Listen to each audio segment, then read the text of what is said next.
There was a car in my garage that I had never seen before in my life, and for a few seconds, just a few, mind you, I genuinely thought I had driven onto the wrong property. 71 years old, been living on Grattan Road for over 30 years, and there I was, sitting in my van with the engine still running, staring at a dark green estate car parked neat as you like inside my own garage, thinking, Declan, have you finally lost it completely? I hadn't lost it. I knew that soon enough. But what I found inside that house on that gray Tuesday afternoon in October would take me months to fully understand. And when I finally did understand it, when the whole thing unraveled itself in front of me, I wasn't sure whether to laugh or sit down quietly and cry for an hour. I'll tell you this much before anything else. I have been married to Fiona O'Sullivan for 44 years. 44 years of early mornings and late evenings, of arguments about where to put the furniture and long silences on the couch that somehow said more than any argument ever could. 44 years of a woman I thought I knew completely. And I was wrong. Not in the way you might be thinking right now. Not in any dark way. But wrong all the same. Wrong in a way that changed how I understand the whole of my life. Every year of it. Let me go back to the beginning. Because the beginning matters. I left the workshop early that afternoon because of a power cut. Not unusual for October in Galway. The Atlantic has her own schedule and she doesn't much care about yours. I had a restoration job lined up, an old Victorian writing desk belonging to a solicitor over in Taylor's Hill. Lovely piece of furniture, walnut veneer with brass fittings that had seen better decades. But the power went out just after 1:30 and stayed out. And there's only so much you can do in a workshop, with no lights and no equipment. So I packed up my things and decided to head home. I should have been there until at least 6. Maybe later. The drive home along the coast road was the kind of thing you never quite get used to, even after all the years. The bay was that color it goes in autumn, not gray exactly, more like pewter, with the light coming off the water in a way that makes you feel strangely calm, even when you shouldn't be. I had the radio on low, some talk program I wasn't really listening to, and I was thinking about the desk and whether I'd need a different grade of finishing oil for the veneer repair, and I turned onto Grattan Road without really thinking about it. And that's when I saw it. I slowed the van almost to a stop, sat there in the middle of the road, not that there was anyone behind me. It was a quiet afternoon, and I just looked at that car. Dark green, an older Volvo estate, clean and well-maintained, but not a vehicle I recognized at all, parked inside my garage with the kind of deliberateness that suggested whoever put it there knew exactly what they were doing. My first thought, God help me, was that I'd pulled onto the wrong driveway. I actually looked up and down the road to check the house numbers. 32. That's mine. Has been mine since 1992. My second thought was considerably less comfortable. I parked the van on the road outside, quietly, which isn't something I normally do. I don't know why I did it that way. Some instinct, I suppose. Some old cautious part of me that said, "Take a moment, Declan. Don't go barreling in." I sat there another minute or two with the engine off, watching the house, watching the rain come in off the bay in that light way it does. Not heavy enough to bother you, just enough to remind you it's there. Then I got out and walked to the front door. It was unlocked. That wasn't unusual. Fiona almost never locked it during the day. She grew up in a house where the door was permanently open to whoever might arrive, and 44 years of marriage hasn't shifted that particular habit of hers, though I've had the conversation with her more than once. The hallway was quiet. That was unusual. When Fiona is home, there's almost always some sound. The radio in the kitchen, her moving around, the particular creak of the floorboard near the sitting room door that she has never once managed to avoid, though she claims she doesn't notice it. That afternoon, nothing. I stood there in my own hallway, coat still on, keys in my hand, and I listened. And then I heard her. Her voice, coming from the dining room. Low, careful. The voice she uses when she's concentrating on something, when she's marking papers, back in the days when she still lectured at the university, or when she's writing correspondence that needs to be precise. I couldn't make out words at first, just the tone of it. Calm, but underneath the calm, something else, a kind of careful anxiety, like a person making sure they don't knock something over. I took 2 steps toward the dining room, and then I heard her say it, clear as anything. He wasn't supposed to be home yet. I stopped. I'm not a man who jumps to conclusions. Never have been. 40 years working with your hands teaches you patience. Teaches you that the first look at a damaged piece of furniture almost never tells you the full story. That you have to slow down, look carefully, understand what you're actually dealing with before you reach for a single tool. I believe in that principle. I try to live by it. But standing there in my hallway on a Tuesday afternoon in October, hearing my wife say those words in that careful, anxious voice to someone I couldn't see in a room that contained a car I'd never seen before, parked in my garage, I will tell you, honestly, that patience was not the first thing I felt. I didn't move, didn't speak, just stood there. And that is where everything truly began. I want to tell you about Galway first, because you can't understand this story without understanding the place. Galway is not a large city. It never has been. And most people who live here would tell you that's precisely why they love it. There's a particular quality to life on the western edge of Ireland, a sense that you are close to something old and permanent. The ocean always at your shoulder. The weather coming in off the Atlantic with a kind of honest indifference that strips away any pretense pretty quickly. People here tend to know one another, not in the suffocating way of very small places, but in the comfortable way of a city that has stayed the right size, where you can walk from Eyre Square to the Spanish Arch in 15 minutes and recognize 3 faces along the way without it being a surprise. Fiona and I moved to Grattan Road in the early 90s, before Salt Hill became as popular as it is now. It was quieter then, a little rough around the edges, the kind of neighborhood where everybody had been there long enough to stop noticing the view, and then one morning you'd catch it again. The bay stretched out in front of you, the hills of Clare on the far side, and you'd feel that particular thing that has no easy name. Gratitude, maybe. The awareness that you ended up somewhere worth ending up. My workshop was in the Claddagh for many years, a converted ground floor unit near the old fishing quarter, the kind of space that smelled permanently of linseed oil and fine sawdust, and the particular dry warmth of old timber brought back to life. I shared it for a while with a man named Seamus Coyne, a cabinet maker from Connemara, who had the quietest pair of hands I've ever seen on a working craftsman. Seamus retired about 10 years ago, moved to his brother's place near Clifton, and I carried on alone, which suited me well enough. I'd been doing this for nearly 5 decades by the time that Tuesday came along. Furniture restoration, not manufacture, not construction, but restoration specifically. The distinction matters to me, has always mattered. There's a particular kind of respect involved in working with something that already exists. You're not imposing yourself. You're listening to what the object needs and trying to give it that. At least, that's how I've always thought about it. Fiona lectured in Irish literature at the university for over 20 years. Synge, Yeats, Lady Gregory, the whole tradition. She was good at it, genuinely good. The kind of lecturer students actually remember, which is rarer than it should be. When she retired, she didn't stop working. She never could.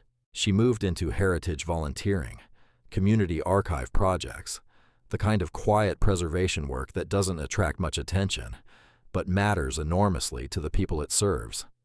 She always said that stories are what hold communities together, that when you lose the stories, you lose something you can't rebuild. I used to agree with her in the abstract and not think too much about it in practice. I think about it differently now. In the weeks before that Tuesday, and I can see it clearly now, though I couldn't see it then, Fiona had been behaving in ways that were slightly, almost imperceptibly, different from her ordinary self.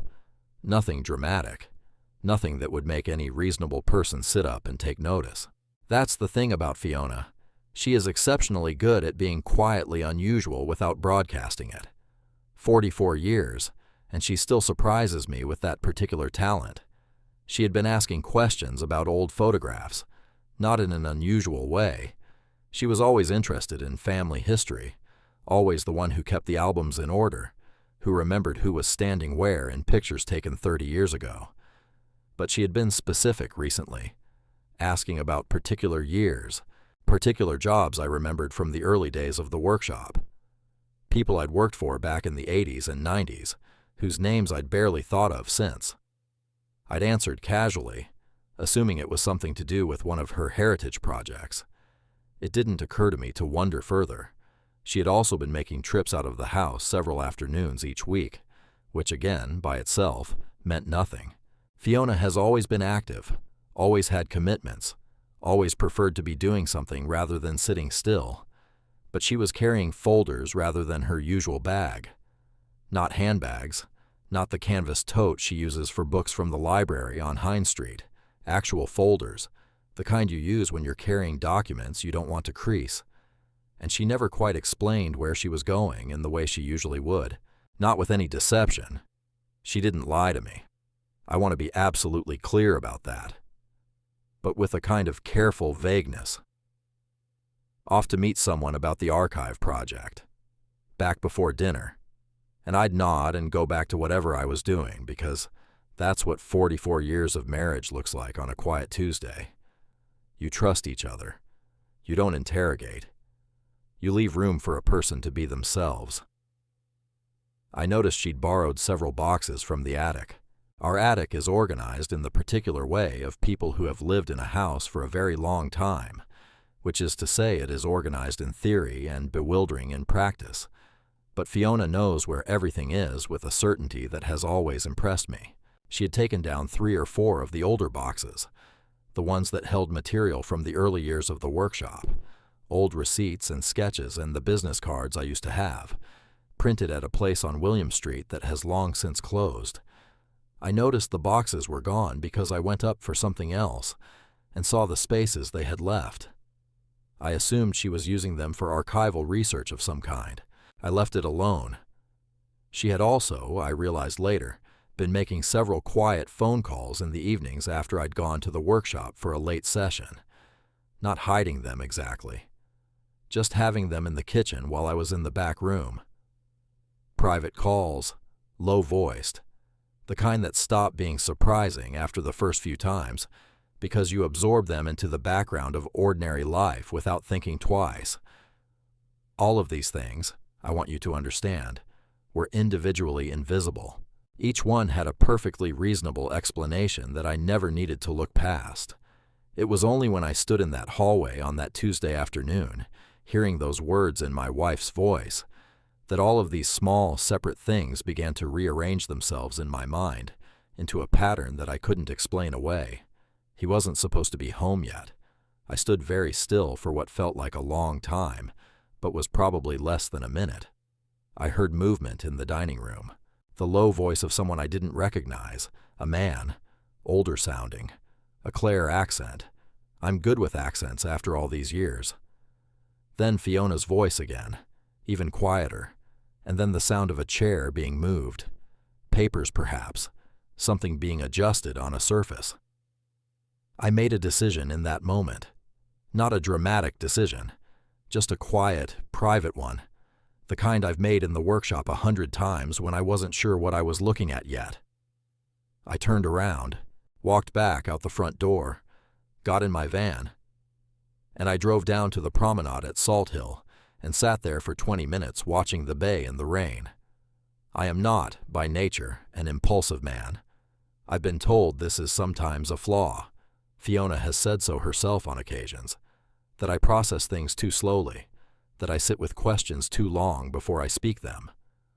But that afternoon I was grateful for it, because something in me, something older and quieter than anger or suspicion, told me that the thing I'd just heard had an explanation that I wasn't going to find by walking into that dining room unannounced, that the explanation was going to require patience and care, the same way the most difficult restoration jobs always do. I was right about that, but I had no idea yet just how far the truth extended, no idea how many months it stretched back, how many people were involved, how many hours Fiona had spent on something she had been protecting from me, with a kind of fierce, quiet devotion that I was only just beginning to sense the shape of. I sat at the promenade and watched a couple of the local regulars walking along the seafront despite the drizzle.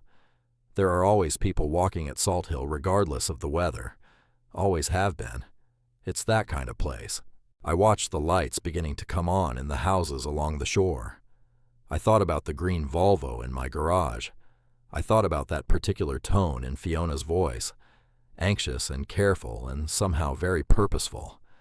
And I thought about the fact that after 44 years, a person you love completely can still be unknowable in certain quiet corners of themselves. I drove back home at 5:30, when I would normally have been returning anyway. The green car was still in the garage. The front door was still unlocked.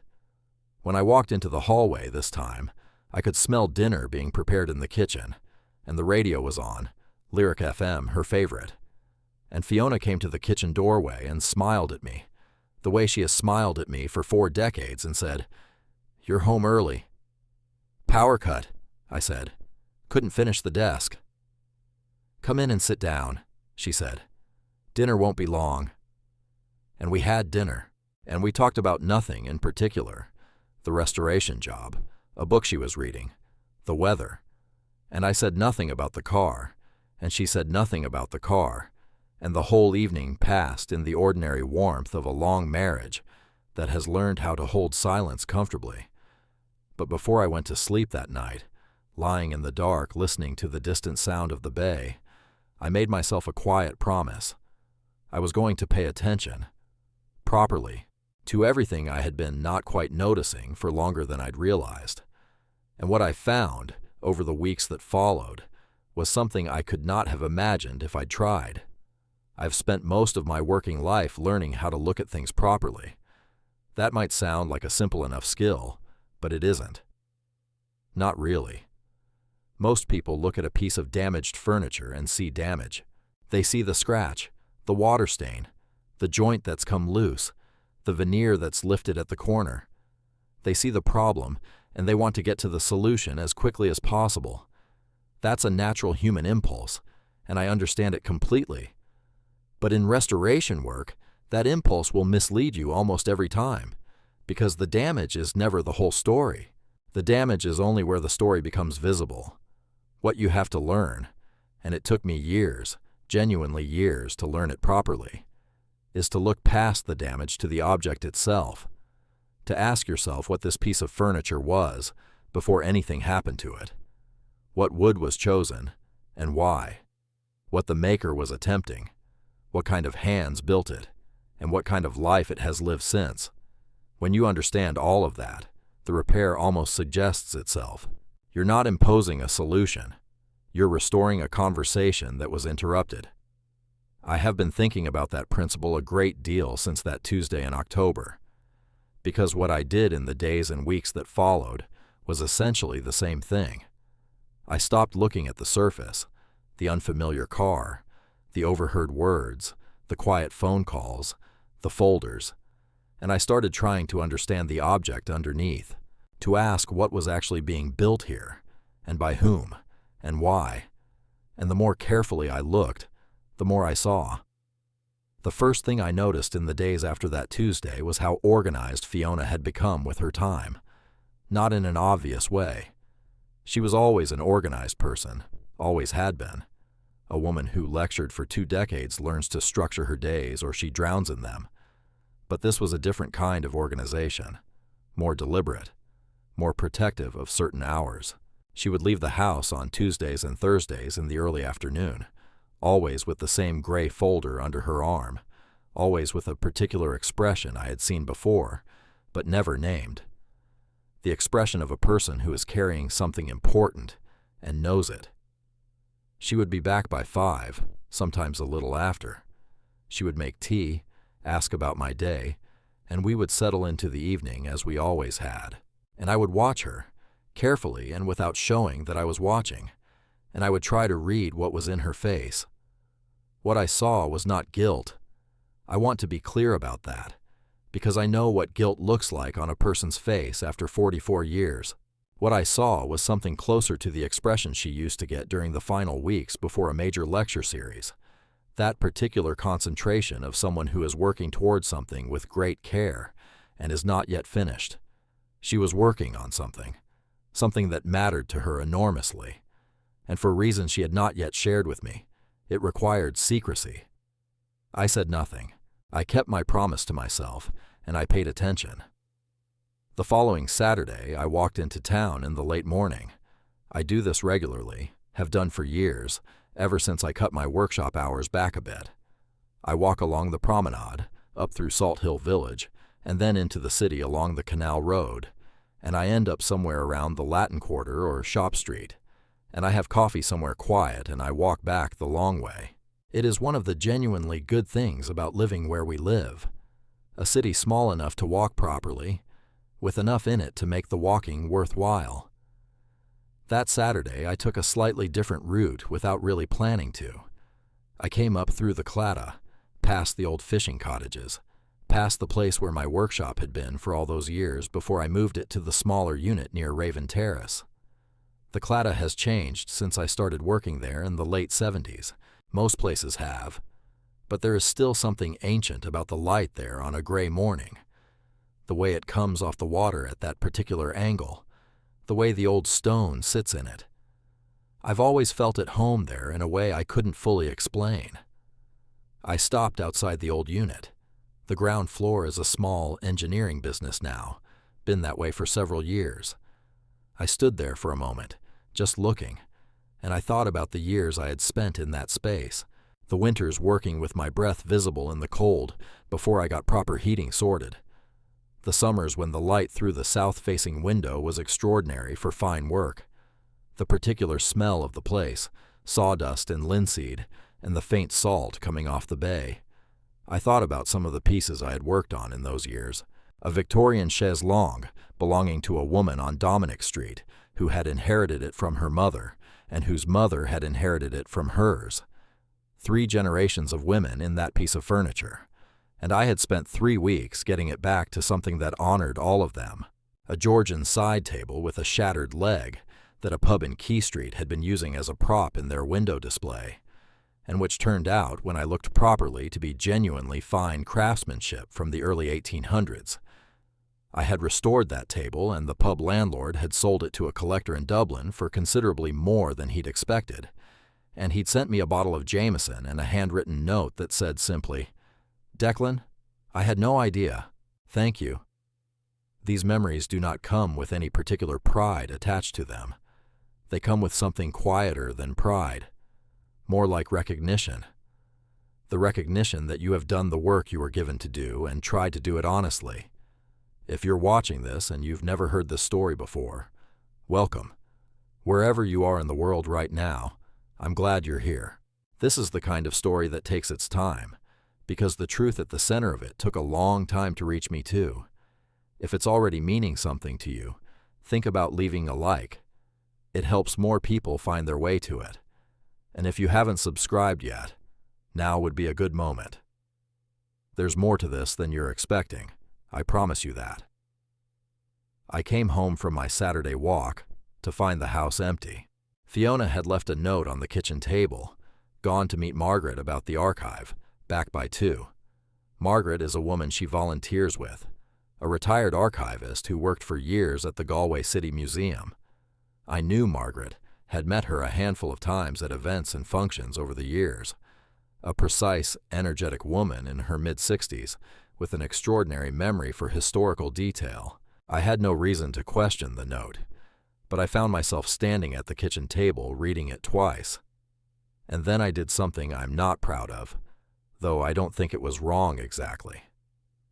I went to the dining room. The dining room in our house is used for what dining rooms in houses like ours are usually used for, which is to say not very much for actual dining. We eat in the kitchen almost always. The dining room holds the good table, the chairs we inherited from Fiona's parents, the bookshelf that overflowed from the sitting room about 15 years ago and never left, and the cabinet in the corner where we keep things that don't have a better home. It is, in practice, Fiona's working room when she needs one. Her papers live there in the particular organized chaos that she navigates without any apparent difficulty. I wasn't searching. I want to be clear about that. I wasn't going through her things. I stood in the doorway and I simply looked, the way I look at a damaged piece of furniture when I'm trying to understand what I'm dealing with. What I saw was this. The dining room table, which is normally clear except for whatever book she's currently reading and a small dish for her reading glasses, had been used recently for something involving a considerable amount of paper. The papers were gone now, tidied away, but you could see the impression of organization, the way the light catches a surface that has been covered and uncovered, the slight displacement of the table's usual objects. The cabinet in the corner had several new folders stacked on top of it. Gray folders, the same kind she carried when she left the house. On the windowsill, and this is the thing that stayed with me, there was a small framed photograph that I didn't recognize. Not a family photograph. Not anything from our life together. It was a black and white image, old, showing the interior of what appeared to be a workshop. 2 men at a workbench.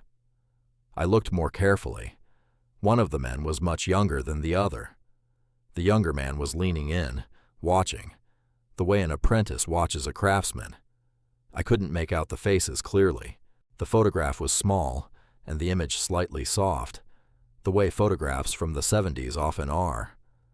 I stood there looking at it for a long time. Then I went back to the kitchen and made myself a cup of tea, and sat with the quiet of the house and the sound of the rain on the window, and tried to think clearly about what I knew and what I didn't. What I knew, Fiona was involved in some kind of project. It was connected to me. The photograph made that plain enough. It involved at least one other person, possibly more. It had been going on for some time. She was protecting it from my awareness with a consistency that required sustained effort on her part. What I didn't know, everything else.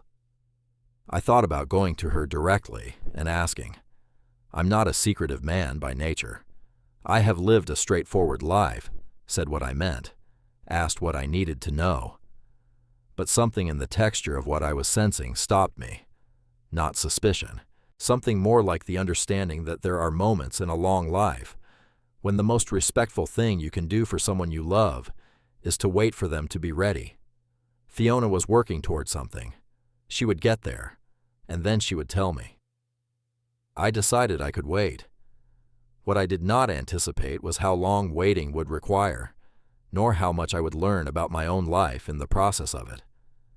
Over the following weeks, small things continued to accumulate. I noticed that Fiona had pulled out several of the old receipt books from the workshop's early years. I kept handwritten receipt books going back to 1977, a habit I never broke even after most people moved to computerized records. I know she'd accessed them because she always puts them back in the wrong order, and I always find them out of sequence.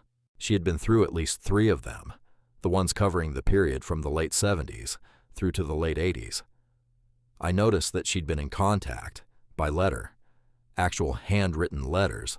She still prefers them for certain correspondence, with people I hadn't heard her mention before. I didn't read the letters, but I saw the envelopes waiting to be posted on the hall table on 3 or 4 different occasions, and once I noticed that the return address on a reply was from a town in County Clare that I didn't recognize offhand.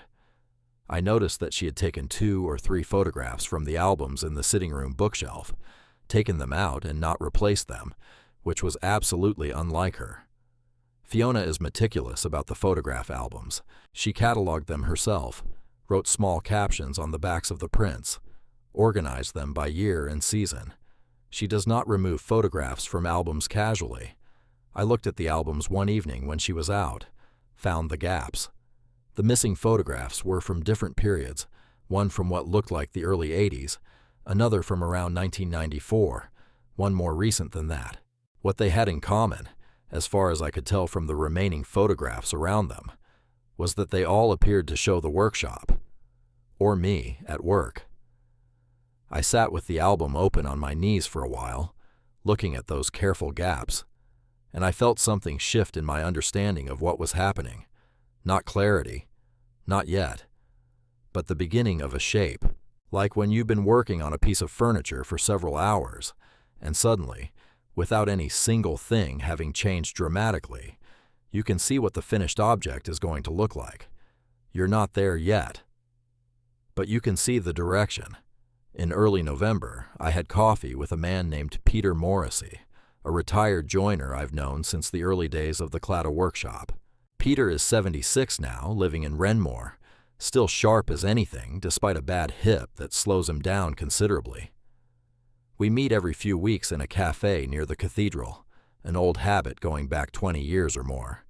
We talk about timber and tools and the state of traditional craft in a world that doesn't value it the way it should, and we disagree about various things and enjoy the disagreement.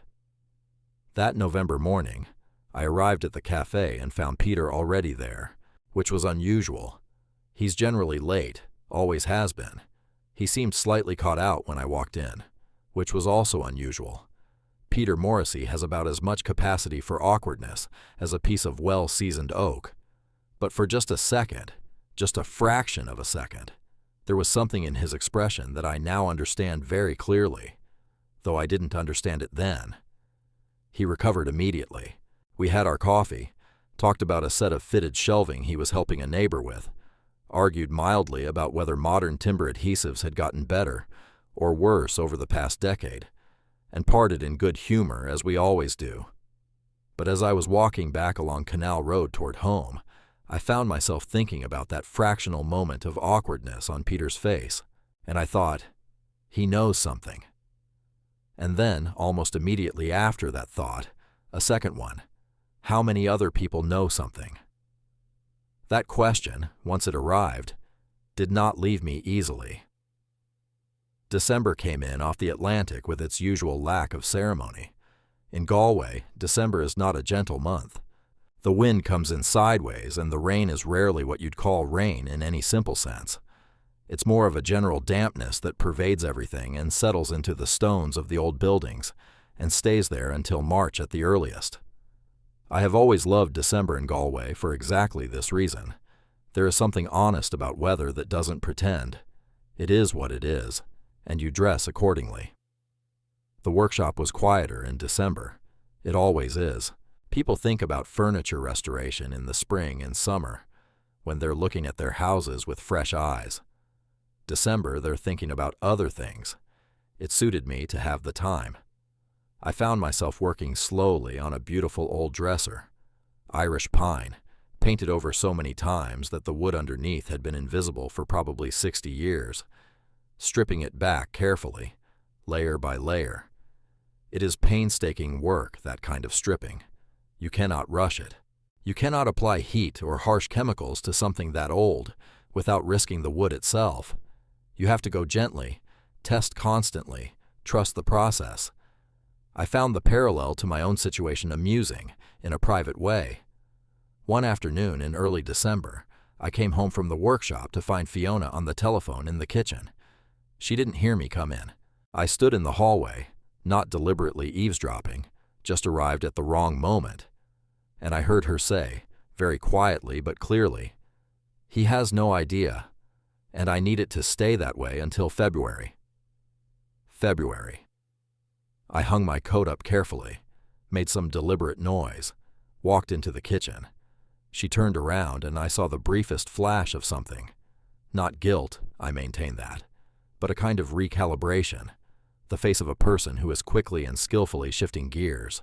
She smiled, finished the call with a brief, pleasant word to whoever was on the other end, and set the phone down. "The dresser going well?" she asked. "Coming along," I said, and we talked about the dresser. But February was now in my head like a fixed point on a map. Something was going to happen in February, something Fiona had spent months constructing, quietly and deliberately, with a precision and commitment that I was only beginning to properly appreciate. I thought about the green car again, the careful folders, the borrowed receipt books, the missing photographs, The photograph on the dining room windowsill showing two men in a workshop. Peter's fractional moment of caught-out surprise. And I thought about something Fiona had said to me years ago, early in our marriage, when I had asked her why she cared so much about the writers and poets she taught, why she threw herself into that work with such intensity when so many of her colleagues treated it as a job like any other job. She had thought about it for a moment, the way she does, and then she said, because somebody has to be the one who remembers them properly, and that somebody has to love them enough to do it with full attention, otherwise they just disappear. I had thought she was talking about Synge and Yeats. Standing in my kitchen in December, watching my wife of 44 years set down the telephone with a careful smile, I began to wonder whether she had been talking about me. January arrived the way it always does in Galway, without apology. There is a particular quality to January on the western coast of Ireland that people who have never lived here find difficult to imagine. It is not merely cold. Cold is simple, manageable, something you put a coat on against. January in Galway is something more fundamental than cold. It is a stripping away. The tourists are gone. The summer colors are gone. The particular gentleness that the city wears for visitors has been packed away with the outdoor furniture. And what remains is the city as it actually is. Stone and salt wind, and the dark bay and the people who chose to stay here, because they love it in its true form, not its dressed-up one. I have always loved January in Galway for precisely that reason. It is honest in a way that few months manage to be. That January, I was more attentive than I had ever been in my life. Not anxiously, I want to make that clear. I was not a man pacing the floor, imagining dark things, losing sleep. I was attentive in the way I am attentive in the workshop, when I am working on something genuinely complex and genuinely beautiful, focused, patient, willing to wait for the material to tell me what it needed to tell me. And the material, that January, was extraordinarily rich. The first thing I noticed was that Fiona had begun making more trips to the Galway City Museum on Merchants Road. She had always had a connection to the museum through her heritage volunteer work, but these visits were more frequent now, and they had a different quality to them. She came back from these trips with a particular kind of quiet energy, not tired, not relaxed, but wound tight in a purposeful way, like a person who has spent several hours doing something that matters and is now carrying the weight of that mattering home with her. She would make tea and sit at the kitchen table and look at nothing for a few minutes before she was fully back with me. I recognized that look. It was the look of someone whose mind was still somewhere else, finishing something up. I said nothing. I watched and I waited, as I had promised myself I would. The second thing I noticed was that the gray folders in the dining room had multiplied. I didn't go looking.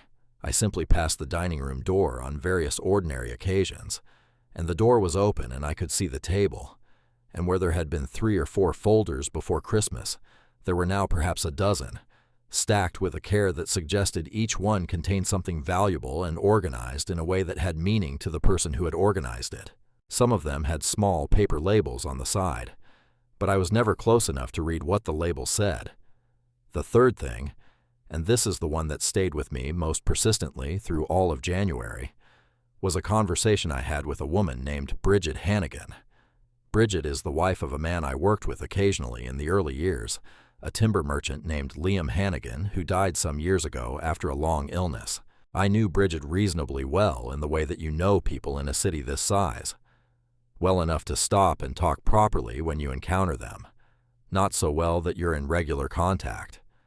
She is in her late 60s now, a trim, clear-eyed woman who walks every morning along the promenade regardless of what the Atlantic is doing overhead, which I have always considered a mark of good character. I met her one morning in mid-January near the shelter at the far end of the prom, during a particularly determined session of horizontal rain. We ducked in together and stood there watching the bay do its worst and talking about nothing in particular, the weather, how the promenade had held up through the recent storms, the new coffee place that had opened near Salt Hill Village, that we had both tried and both found acceptable, but not remarkable. And then she said something that I have turned over in my mind many times since. "Declan," she said, in that particular tone people use when they've been working up to something, "I want you to know that what you did for me after Liam passed, the bureau, the whole thing, I've never forgotten it." I looked at her. "The bureau," I said. "Liam's bureau," she said. "The writing bureau from his father. You worked on it for, how long was it? 6 weeks? 7? I don't know what you did to it exactly, but when I got it back I could barely look at it without crying. The good kind of crying." She paused. "You never sent me a bill." I remembered the bureau. Of course I did. A beautiful Edwardian piece, mahogany with a fitted interior, that had been very badly damaged in a house move. One of the legs sheared, the fall front cracked along the grain, several of the interior fittings broken or missing entirely. I had worked on it for close to 2 months, actually. It was a complicated job and a deeply satisfying one. I hadn't charged Bridget because it hadn't felt right to charge her. She was 6 months into widowhood, and the bureau was the most important object left to her of a man she had loved for 40 years. There are moments when charging money for something is simply the wrong thing to do, and you know when you're in one of those moments. I hadn't thought about the bureau in years. "I'm glad it came back right," I said. She nodded. Then she looked at me with an expression I found impossible to interpret, knowing and warm and slightly careful all at once, and she said, "You're a good man, Declan O'Sullivan. Liam always said so." And then the rain eased enough to make walking sensible, and she said goodbye and headed back along the prom with the purposeful stride of a woman who has somewhere to be. I stood there for a moment after she left, watching the bay. Later that evening, sitting in the back room after dinner with a book I wasn't really reading, I thought about what Bridget had said. And I thought about the bureau. And then, almost involuntarily, I began thinking about other jobs from those years. The chaise longue from Dominic Street, the Georgian table from the Key Street pub, a set of dining chairs I'd rejointed for a retired professor from the university who had moved back to Galway from Edinburgh and brought his whole life's furniture with him. Some of it held together with hope and very old glue by the time it arrived. A rocking chair, I hadn't thought about this one in decades, belonging to an elderly couple in the Claddagh who had brought it to me in pieces, genuinely in pieces, carried in a cardboard box, and stood in my workshop doorway looking at me with the expression of people who don't know whether to hope or not. I had rebuilt that chair from essentially nothing. Taken me 3 weeks.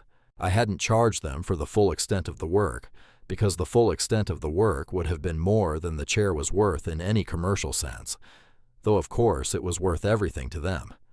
I had forgotten about the rocking chair. I had forgotten about most of these things, if I'm being honest with myself. Not forgotten in the sense of not caring, but the way you forget the details of a route you've driven 1,000 times. The work was simply what you did. You did it as well as you could. You charged what was fair. You sometimes didn't charge at all when fairness pointed in that direction, and then you moved on to the next job.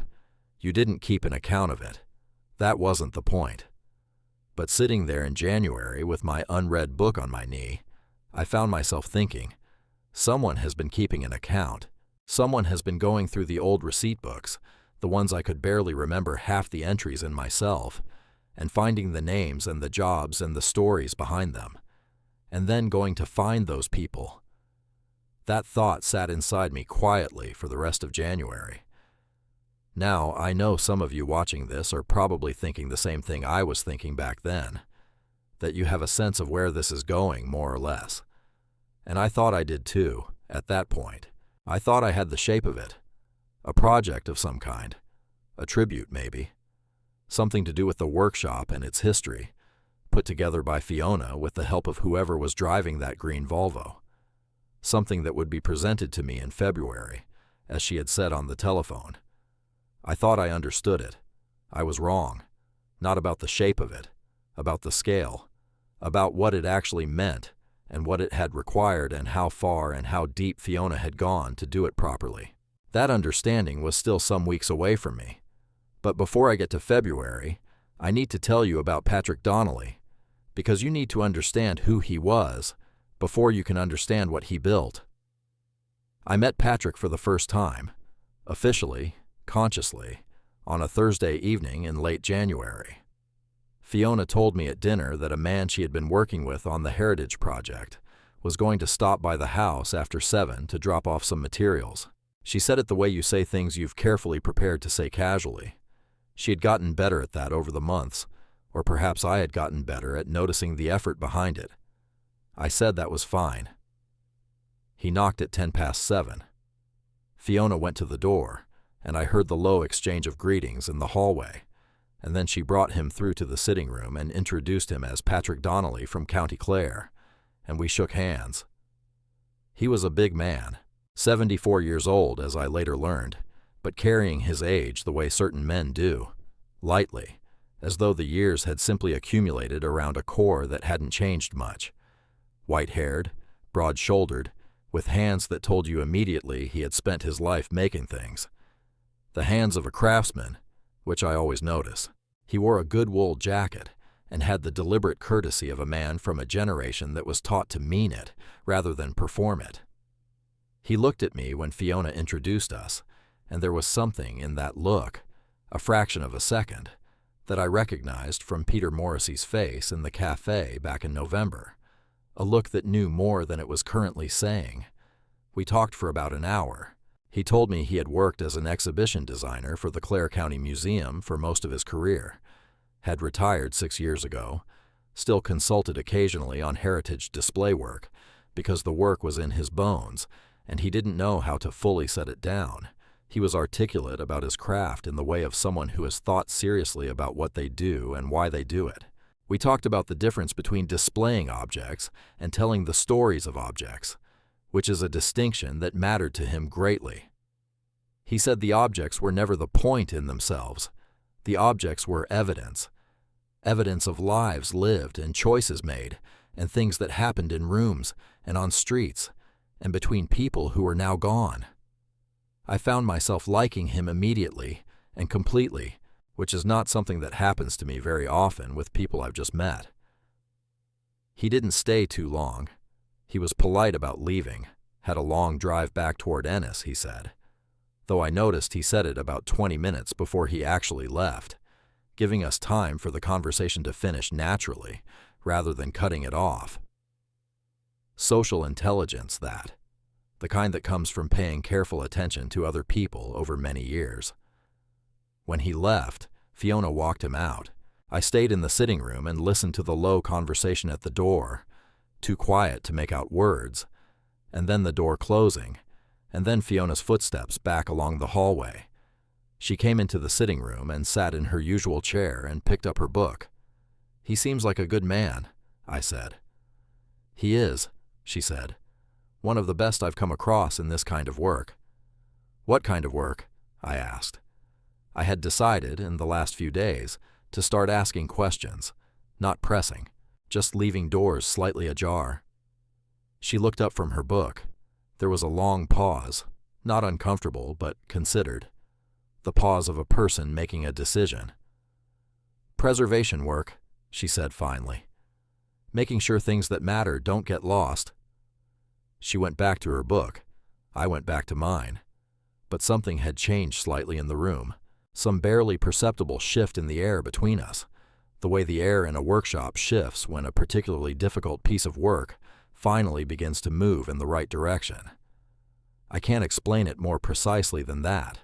It was simply a sense that we were slightly closer to something than we had been an hour ago.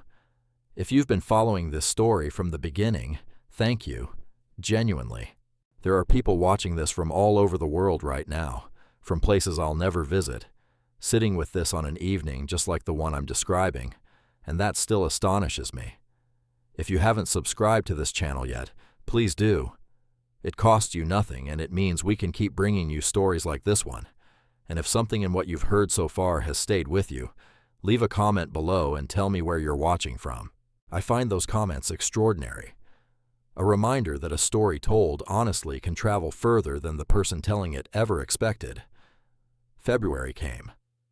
And with it, the kind of cold that settles into the stones of Galway and makes the whole city feel ancient and enduring and very, very still.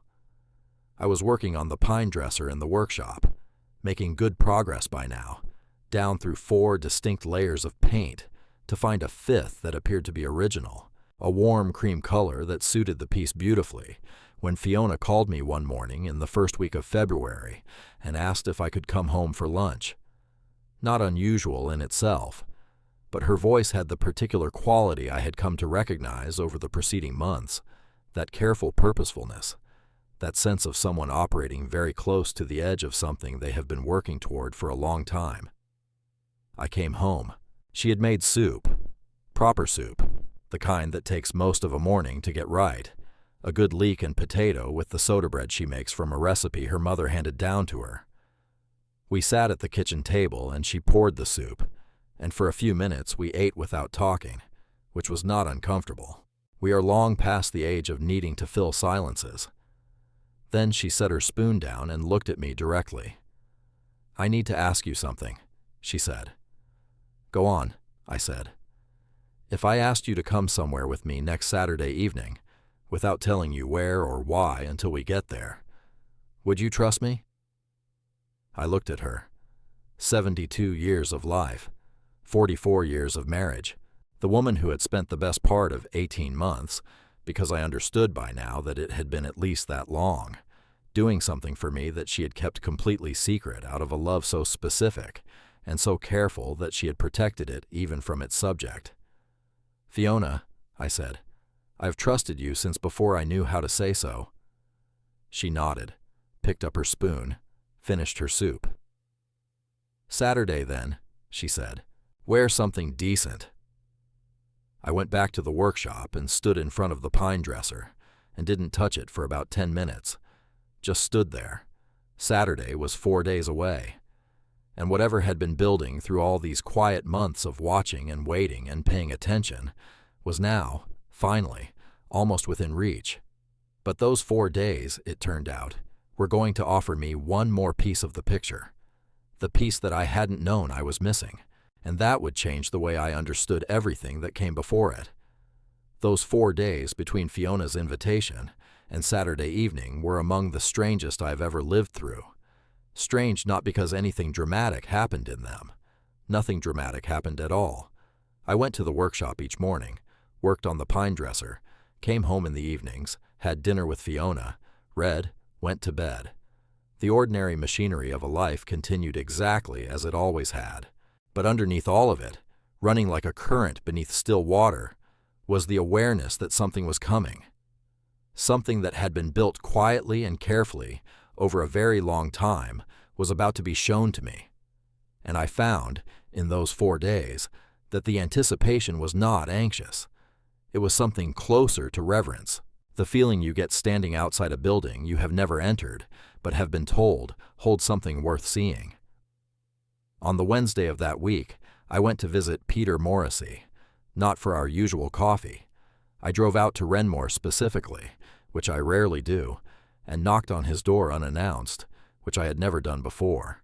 He answered in his shirt sleeves despite the February cold, which is exactly the kind of man Peter is, and he looked at me on his doorstep with an expression that cycled through surprise, and then something else, something more considered, before settling on what I can only describe as the face of a man who has been found out and is quietly relieved about it. "Declan," he said. "Pidar," I said. "Will you put the kettle on?" We sat in his kitchen. It is the kitchen of a man who has lived alone for many years and made a reasonable peace with it, functional, reasonably tidy, the kind of lived-in that has its own dignity. He made tea and set out a plate of biscuits he'd clearly just found in a cupboard, and we sat across from each other, and I looked at him and he looked at me. "You know," I said. It wasn't a question. He wrapped both hands around his mug and had the grace to look me in the eye. "I know," he said. "How long?" He thought about it. "Fiona contacted me about 14 months ago. Maybe a bit more." 14 months. That number landed in me with a particular weight. 14 months. While I had been going about my days, restoring furniture, walking the prom, having coffee with this man every few weeks, and talking about timber adhesives, 14 months had been quietly accumulating around something I hadn't known existed. "She asked you about the early years," I said. "She did. About the workshop in the Claddagh. About some of the jobs you did back then." He paused. "She asked me specifically about the Fennelly table." The Fennelly table. That name came back to me across 30-odd years with complete clarity, the way certain things do when someone uses precisely the right word. The Fennelly table was a refectory table, 17th century, or close to it, Irish oak, a piece of genuine historical significance that had been in the Fennelly family in County Galway for generations. It had come to me in a terrible state. Woodworm throughout, 2 of the 6 legs compromised, the top surface so badly damaged by water and neglect that most people who saw it would have said it was past saving. The family who brought it to me, a brother and sister in their 50s, inheriting it from their mother, had been advised by someone else to let it go, to sell what was left for parts or simply dispose of it. I had kept that table in the workshop for 4 months. It was the longest single job I ever did. I stripped it completely, treated every piece individually for the woodworm, replaced timber where replacement was unavoidable, using oak from a salvage merchant in Dublin that matched the original as closely as I could manage, rebuilt both compromised legs from scratch, and refinished the entire surface using traditional methods that took 3 weeks on their own. When it was done, it looked the way it must have looked 300 years ago. Not new, never new, that's not the point, but right, properly itself again. The Fennelly family had been extraordinarily generous in what they paid me, more than I'd asked. But the real payment, the one I'd carried without knowing I was carrying it, was the look on the sister's face when she saw the table standing in my workshop on the day they came to collect it. She had put both hands flat on the surface and just stood there with her eyes closed for a full minute. I had gone to make tea to give her that minute in private. "She tracked them down," I said to Pidar. "The Fennellys." "She did," Pidar said, "and a good few others besides." I looked out his kitchen window at the gray February sky over Renmore. A herring gull sat on his back wall with the complete indifference of its kind. "How many others?" I asked. Peter picked up his mug, took a sip, set it down with the deliberateness of a man choosing his next words. "Declan," he said, "I think that's for Fiona to show you, not me to tell you."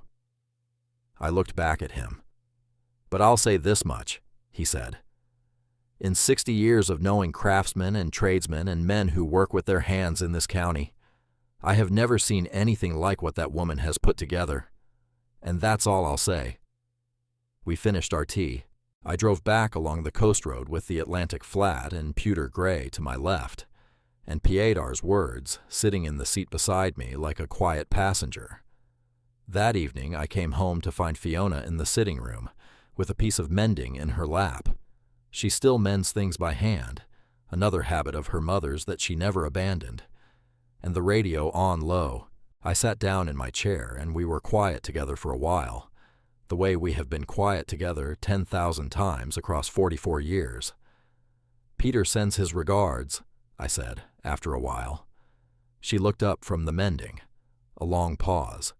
Then the corner of her mouth moved in the smallest possible way. Not quite a smile, but the precursor to one, the private kind.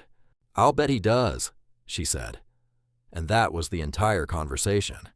But that night, in the particular way that the truest things sometimes surface in the dark before sleep, I found myself thinking not about the exhibition, or Patrick Donnelly, or the gray folders, or any of the things that had been occupying me for months. I found myself thinking about Fiona, about the specific texture of what she had done, not the logistics of it, the phone calls and the letters and the folders and the 14 months of quiet effort, but the love at the center of it, the particular quality of a love that expresses itself not through grand gestures or spoken declarations, but through sustained, patient, invisible work, through deciding that something matters and then doing what is required to honor that decision every day for as long as it takes without needing to be seen doing it. I had known for 44 years that Fiona loved me, but I had not known, could not have known without this, the specific shape and depth and texture of that love.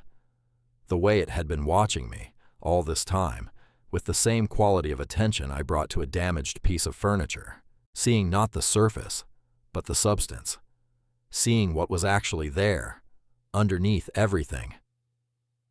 I lay in the dark and listened to the bay and understood, for the first time in my life, that I had been known completely. Not because I had shown myself completely, but because someone had looked at me completely, with full attention, with love enough to do it properly. I didn't sleep for a very long time that night. Saturday came with the kind of morning Galway does occasionally in February, cold and clear, the bay a deep blue that looks almost Mediterranean except for the temperature and the wind, the sky over the Clare Hills sharp and pale and full of light.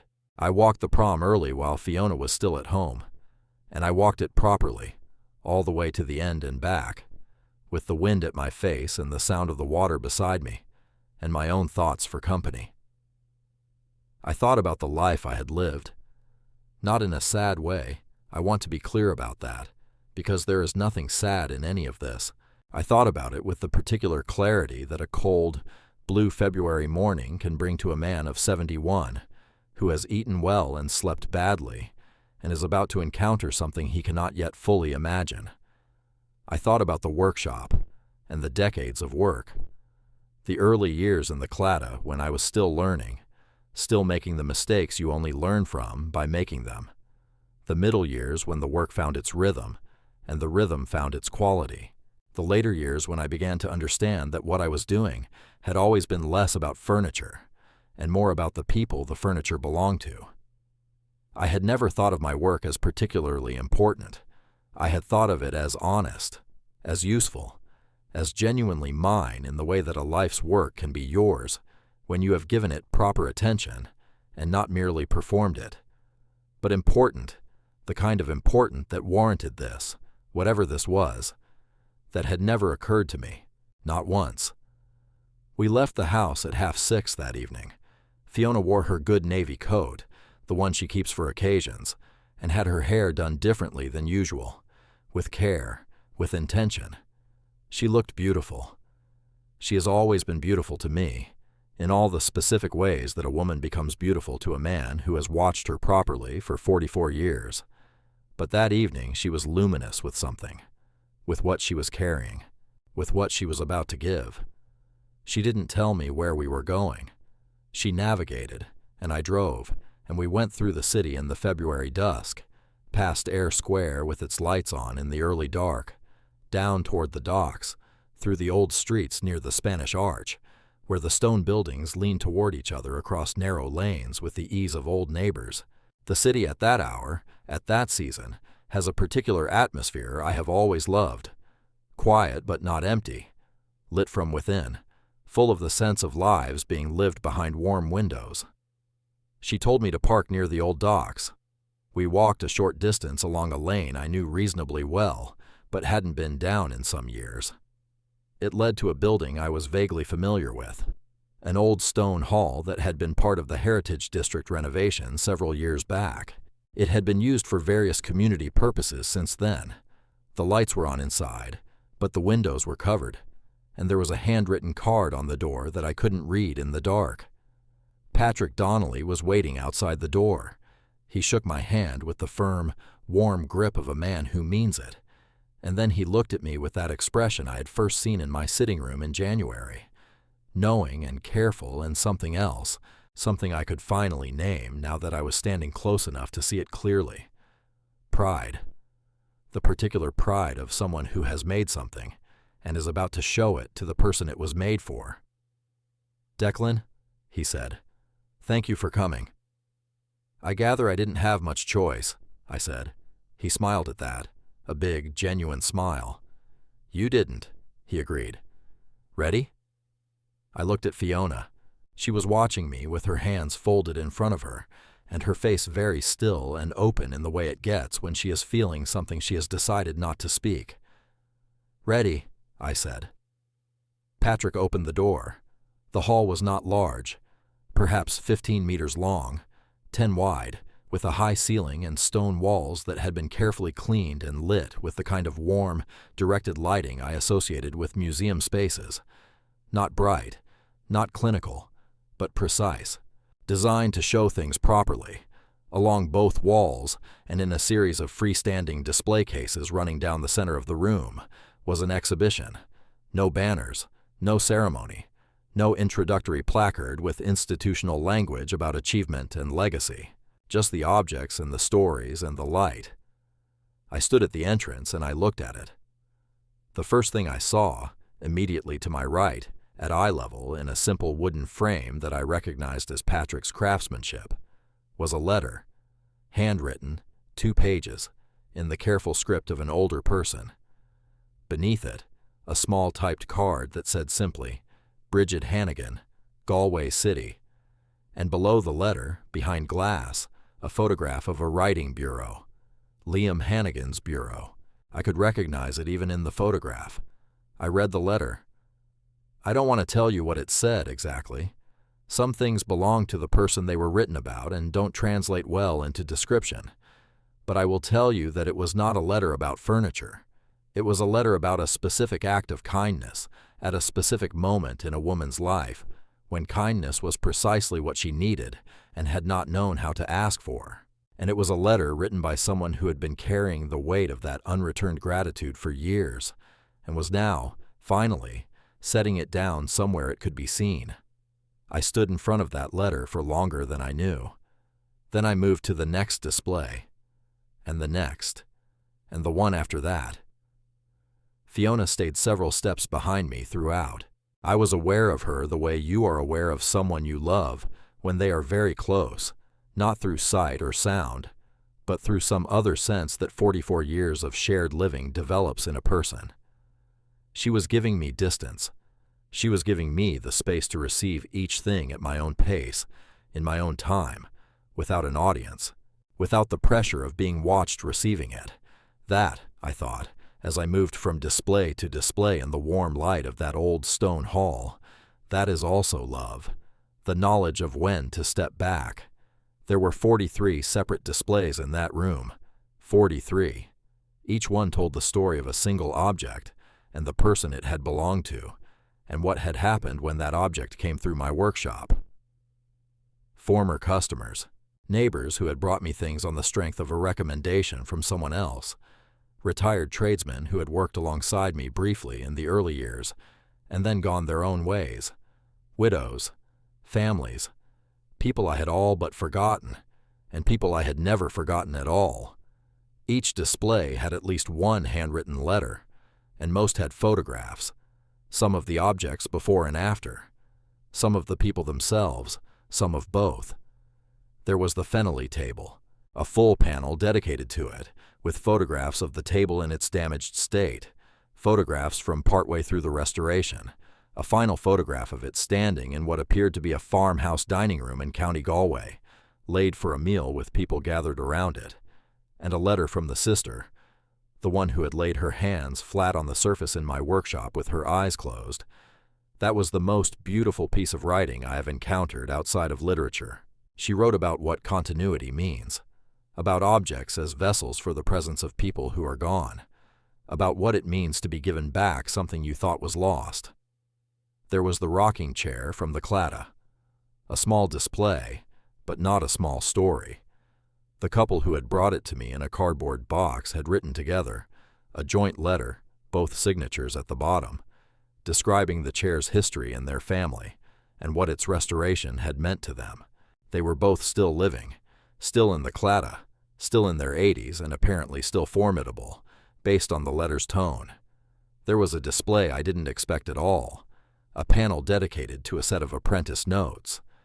A man named Vincent Moran, who had spent 6 months working with me in the late 80s, learning the basics of joinery before going on to start his own business, had contributed a set of notes he had made during those months, pages of a young man's handwriting, careful and earnest, recording techniques and methods and occasional remarks I had apparently made that he had found worth preserving. I had no memory of Vincent Moran working with me, which shamed me slightly until I read his letter and understood that he had remembered everything, every session, every lesson, every moment of watching and learning, and had carried it all into a career that had lasted 30 years and produced work he was proud of. He wrote that he had always intended to come back and thank me properly, and had never quite managed it, and that this was his way of finally doing so. There was a display near the far end of the room that stopped me in a way none of the others had, not because it was more affecting. All of it was affecting, all of it, but because of what it contained. A single carpenter's pencil, behind glass, the kind I have used all my working life, yellow-bodied, flat, the kind that doesn't roll off the workbench, and beside it, a small card in Patrick's careful lettering that read simply, "Left behind, found, kept." The letter below it was from a woman in Connemara who had hired me 30 years ago to restore a sideboard. During the job, I had apparently left a pencil behind, not unusual. I am reliably untidy in small ways. But she had kept it. For 30 years, she had kept it in a drawer in the kitchen. She couldn't entirely explain why, she wrote, except that she had liked having something of the man who had treated her furniture, and by extension, her and her home and her family's history, with such respect. She thought it was just a pencil, but it had been company of a kind. I stood in front of that display for a very long time, and somewhere behind me, several steps back, Fiona waited. I did not cry in that hall. I want to be honest about that, because this is an honest story. I did not cry.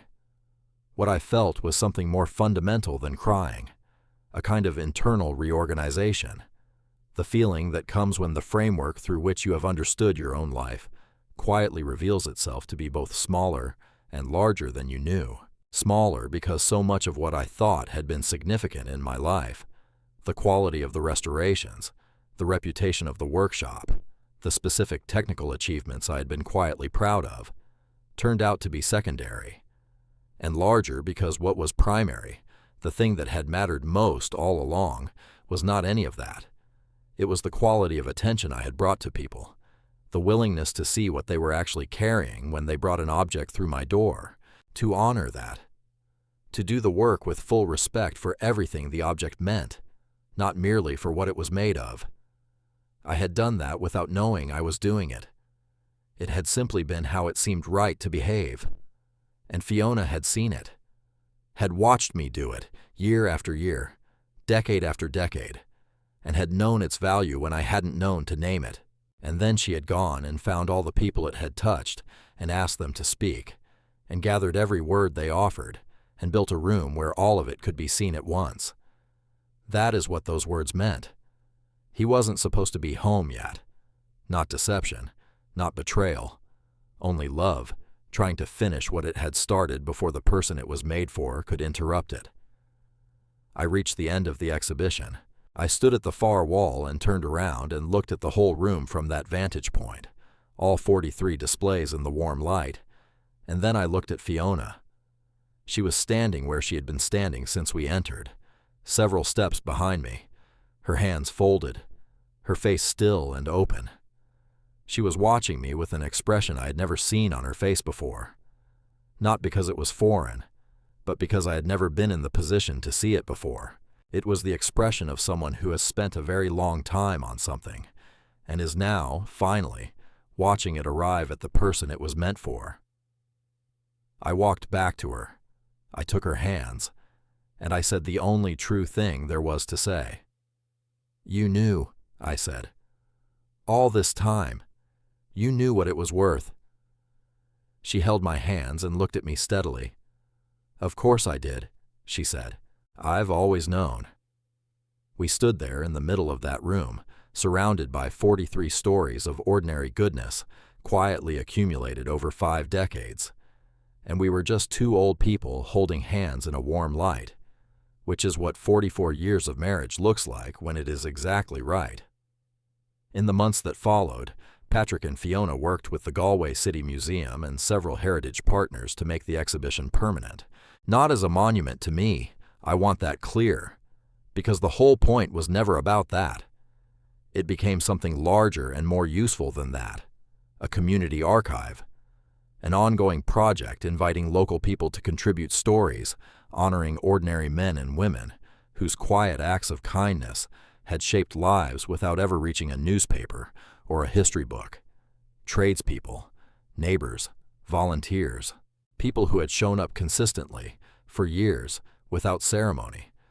Other names now share that room with mine. Dozens of them, and more arrive each month. I go there sometimes on quiet evenings to help with the archive work, and occasionally, walking through the room on my way out, I stop in front of that display with the carpenter's pencil, the pencil from Connemara, and I think about what it means to leave something behind without knowing you have left it. To have the ordinary details of an ordinary working life turn out to matter, to have them quietly shape the days of people you barely remembered meeting. The most enduring things we leave behind are often invisible until someone who loves us is patient enough to gather every forgotten piece and place it somewhere it can finally be seen. That is what Fiona did for me. And every evening when we lock up that hall and walk home together through the streets of Galway, through the lit lanes near the Spanish Arch, past the old stone buildings that have stood here for centuries, with the bay out there somewhere in the dark, making its ancient sound, I feel something I did not know I had been missing. Not pride, not gratitude, though it is that too. Recognition, the feeling of having been seen completely by someone who loved you enough to look. If this story stayed with you, if something in it felt true to your own life, or reminded you of someone you love, or made you think about the invisible things your own hands have left behind, I would be honored if you told me so in the comments below. Tell me where in the world you're watching from. Tell me who in your life has seen you the way Fiona saw me. Those comments mean more than you might know, and they help this story find the people who need to hear it. If you haven't subscribed to this channel yet, please do so now. We tell stories here about ordinary lives that turned out to be extraordinary, about the quiet things that matter most, and the people who had the wisdom to recognize them. Every story we tell is made with the same care that Fiona brought to that room in Galway, with full attention, with the belief that ordinary goodness deserves to be seen. Thank you for being here. From an old man in Galway who once thought his hands were his greatest gift and learned, very late and very gratefully, that he was wrong.